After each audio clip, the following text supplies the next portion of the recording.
Və nəzərə alın ki, bu kitab sonuncu kitabdır. Bir də kitab gəlməyəcək yer üzünə. Səmadan yerə enən sonuncu kitabdır.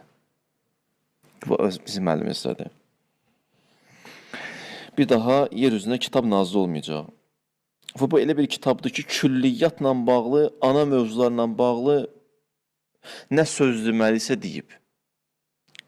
Nə mühüm mövzular var, onu ilə bağlı onları deyib. Məsələn, cüz'iyyatdır, xırdalıqlardır, o tapşırılıb hədislərə, peyğəmbərə, imama və onlar izah edirlər, onlar bəyan edirlər, onlar başa salırlar. Amma külli mövzularla bağlı o ana xəttləri deyib.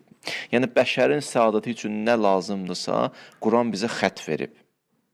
Yaxşı, bura qədər belə. Bir də bunu bilin ki, Peyğəmbərimiz də sonuncu peyğəmbərdir. Bir də peyğəmbər gəlməyəcək. Bir daha peyğəmbər gəlməyəcək.